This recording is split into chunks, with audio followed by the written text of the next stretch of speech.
Donald Trump సుంకాలు Bharat America మధ్య ఉద్రిక్తతలను పెంచుతున్నాయి. ట్రేడ్ వార్ను ట్రంప్ మరింత తీవ్రతరం చేస్తున్నాడు. భారత్పై వార్నింగ్లు, బెదిరింపులు పెంచుతున్నాడు. ట్రంప్ ఎన్ని జిమ్మిక్కులు చేసినా మోడీ మాత్రం వెనక్కి తగ్గడం లేదు. ట్రంప్తో ఫైటింగ్కు మోడీ సై అంటున్నారు. ట్రంప్ ఏం చేసుకుంటావో చేసుకో, కానీ రాజీపడేది మాత్రం లేదంటున్నాడు. భారత్లో వ్యవసాయం, పాడి, మత్స్య రంగాల విషయంలో తగ్గేది లేదంటున్నాడు. ట్రంప్కు ఎలా చెబితే అర్థమవుతుందో అదే రీతిలోనే మోడీ కౌంటర్ ఇస్తున్నాడు. ట్రంప్ తాడో పేడో తేల్చుకుందాం రా అంటూ సవాల్ విసురుతున్నాడు. అమెరికా భారత్ వాణిజ్య చర్చలు ఎందుకు విఫలమయ్యాయి? ఇరు దేశాల చర్చల్లో అసలు ఏం జరిగింది? ట్రంప్ భారత్పై ఎందుకు పగబట్టాడు? Watch the story.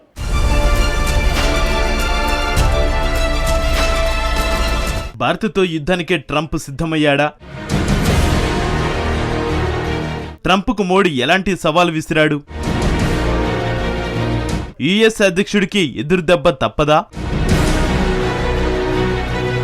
కొన్ని నెలల క్రితం 21వ శతాబ్దంలో అమెరికా, భారత్ సహజమైన మిత్రులుగా కనిపించాయి. ఎందుకంటే రెండు అతిపెద్ద ప్రజాస్వామ్య దేశాలు. అమెరికా అధ్యక్షుడిగా ట్రంప్ బాధ్యతలు చేపట్టిన 2 వారాలకే ప్రధాని మోడీకి అపాయింట్మెంట్ ఇచ్చారు. ఏ దేశానికి ఇవ్వని ప్రాధాన్యం భారత్కు కల్పించారు. 5th జనరేషన్ ఫైటర్ జెట్లు F-35లను కూడా భారత్కు విక్రయిస్తామన్నాడు. నిజానికి సుంకాల విషయంలో ట్రంప్ మొదటి నుంచి భారత్పై విమర్శలు గుప్పిస్తున్నా తమకు మిత్రుడేనని భారతీయులు నమ్మారు.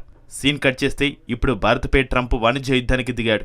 సుంకాలనే ఆయుధంగా చేసుకుని దాడికి దిగాడు. తొలుత 25% సుంకాలను విధించాడు. ఇప్పుడు దాన్ని రెట్టింపు చేశాడు. దీంతో భారత్పై అమెరికా సుంకాలు 50%కి చేరుకున్నాయి. ప్రస్తుతం 25% సుంకాలు అమలుకి రాగా వచ్చే నెల నుంచి 50% టారిఫ్స్ను భారత్పై భరించనుంది. ట్రంప్ టారిఫ్స్ కారణం రష్యా చమురును భారత్ దిగుమతి చేసుకోవడమేనని ట్రంప్ చాలా క్లారిటీగా చెబుతున్నాడు. అయితే ట్రంప్ ఇదే మాట మీద పక్కాగా లేడు. మరోసారి భారత్తో వాణిజ్య లోటుపైనే అధిక సుంకాలంటున్నాడు. భారత్పై అన్ని రకాల అస్త్రాలతో దాడి చేస్తున్నాడు. ఎట్ ద సేమ్ టైం ప్రధాని మోడీ సైతం రివర్స్ అటాక్ చేస్తున్నాడు. తొక్కలో సుంకాలు మర్చిపెట్టుకోవై అంటున్నాడు. నీవు బెదిరిస్తే బెదరడానికి యూకే, EU కాదని తేల్చేస్తున్నాడు. ఏం చేసుకుంటావో చేసుకోమని ప్రధాని మోడీ తెగేసి చెబుతున్నాడు. अपने किसानों का हित सर्वोच्च प्राथमिकता है.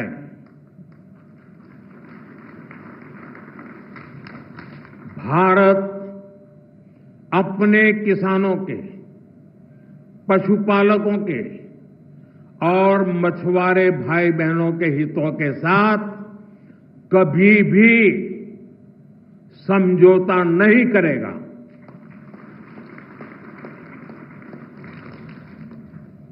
और मैं जानता हूं व्यक्तिगत रूप से मुझे बहुत बड़ी कीमत चुकानी पड़ेगी, लेकिन मैं इसके लिए तैयार हूं. ప్రధాని నరేంద్ర మోడీ నేరుగా ట్రంప్ పేరును ప్రస్తావించలేదు. కానీ ప్రధాని వ్యాఖ్యలు మాత్రం స్ట్రైట్గా ఉన్నాయి.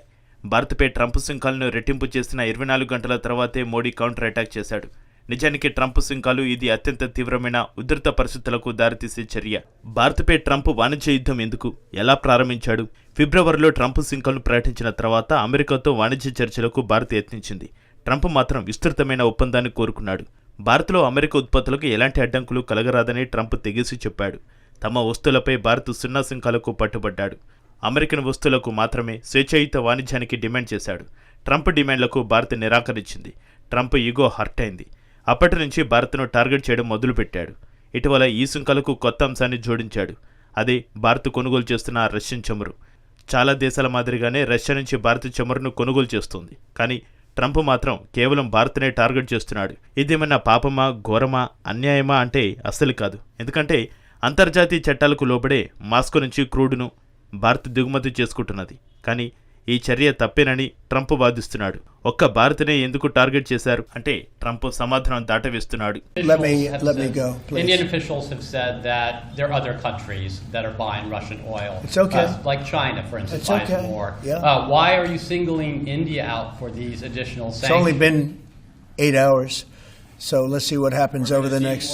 You're going to see a lot more. So this is a taste of You're going to see a lot more. You're going to see some. Russia ఆయిల్పై సెక్రటరీ టారిఫ్స్ను సైతం విధిస్తామని ట్రంప్ వార్నింగ్ ఇచ్చాడు. కానీ ఆ దిశగా ఎలాంటి చర్యలు తీసుకోలేదు.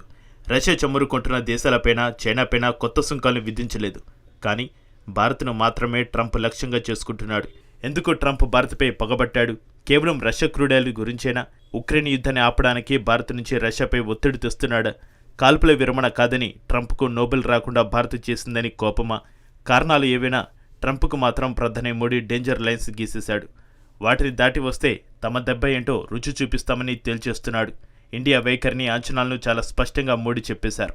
రెండు దేశాల మధ్య సంబంధాలు బలోపేతం అవ్వాలన్నా, స్నేహం కొనసాగాలన్నా ఏకపక్ష ఒప్పందంతో అసాధ్యం. ముఖ్యంగా భారతీయ రైతులు, మత్స్యకారులు, పాడి రైతులను టార్గెట్ చేస్తే ప్రధాని మోడీ చూస్తూ ఊరుకోమని తెగేసి చెప్పాడు. వ్యవసాయం, పాడి, మత్స్య ఉత్పత్తులపైనే ట్రంప్ పట్టు వీడడం లేదు. నిజానికి భారత అమెరికా వాణిజ్య చర్యలు ఎందుకు విఫలమయ్యాయి అనే అంశంపై కొత్త నివేదికలు వెలువడ్డాయి. ఇందులో తొలుత భారత్కు అడ్వాంటేజ్ లభించింది. 5 రౌండ్లలో వాణిజ్య చర్చలు జరిగాయి. ఆగస్టు 1కి ముందే ఒప్పందం కుదురుతుందని కొందరు విశ్లేషకులు అంచనా వేశారు. కానీ చర్చలు మాత్రం విఫలమయ్యాయి. అసలు ఎందుకు విఫలమయ్యాయి?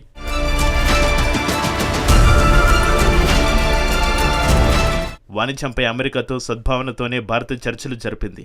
ట్రంప్ కోరినట్టుగా గణనీయమైన రాయితీలను ఇచ్చేందుకు భారత్ సిద్ధమైంది. దేశీయంగా ఇబ్బందులు ఎదురవుతాయని తెలిసినా పారిశ్రామిక ఉత్పత్తులపైన సుంకాలను తగ్గించేందుకు రెడీ అన్నది. సుమారు అమెరికా నుంచి కొనుగోలు చేసే 40% వస్తువులపై ట్యాక్సులను తగ్గించేందుకు గ్రీన్ సిగ్నల్ ఇచ్చింది. అమెరికన్ కార్లు, మద్యంపైన పట్టు సడలించింది.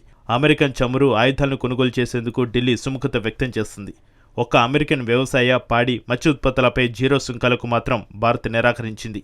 ఎందుకంటే ఈ 3 రకాల ఉత్పత్తులు భారత్లో అత్యంత సున్నితమైన అంశాలు. అవి కోట్ల మంది ప్రజలపై ప్రభావం చూపుతాయి. ఈ 3 రంగాలే దేశ జనాభాలో సగం మందికి ఉపాధి కల్పిస్తాయి. అమెరికా వ్యవసాయ, పాడి, మత్స్య ఉత్పత్తులపై భారత సుంకాలను తొలగిస్తే దేశీయ ఉత్పత్తులపై దెబ్బ పడుతుంది. అందుకే ఈ విషయంలో మోడీ ప్రభుత్వం వెనక్కి తగ్గలేదు. అమెరికా అగ్రి, పాడి, మత్స్య ఉత్పత్తులే చర్చలకు అడ్డంకిగా మారాయి. మరీ ముఖ్యంగా జపాన్, ఈయూలతో ట్రంప్ ఒప్పందాలను కుదుర్చుకున్న తర్వాత భారత్ ధోరణి కాస్త మారింది. అమెరికాలో భారతీయ వస్తువులపై 15% సుంకాలకు అంగీకరించేందుకు కూడా ఢిల్లీ సిద్ధమైంది. కానీ ట్రంప్కు మాత్రం భారత ఆఫర్లు నచ్చలేదు. భారత్ నుంచి అమెరికా అధ్యక్షుడు మరీ ఎక్కువగా కోరుకుంటున్నాడు.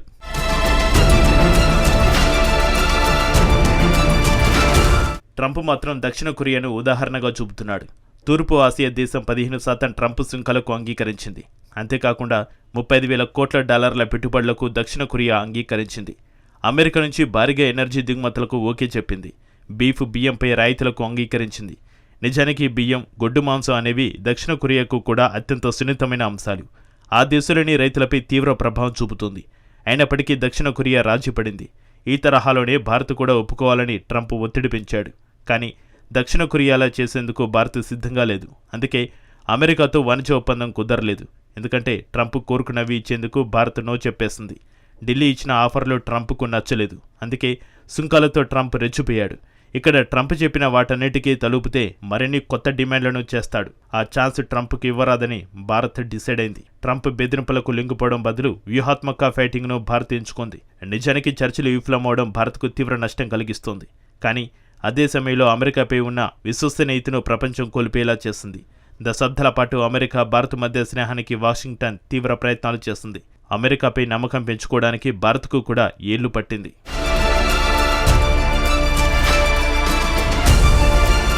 కానీ ట్రంప్ కేవలం 6 నెలల్లో ఆ నమ్మకాన్ని వమ్ము చేశాడు. అతడి సుంకాల యుద్ధం కారణంగా అమెరికాతో ఉన్న అన్ని రంగాల సంబంధాలను భారత్ వదులుకోవడానికి సిద్ధమవుతోంది. గతంలో పరిస్థితులు వేరు, ఇప్పుడు పరిస్థితులు వేరు. సుంకాలతో భారత్ను దెబ్బతీస్తామని ట్రంప్ భావిస్తున్నాడు. కానీ తన సొంత దేశాన్ని, సొంత ప్రజలను దెబ్బతీస్తున్నాడని ట్రంప్కు అర్థం కావడానికి మరింత దూరం లేదు. Wait and see Trump.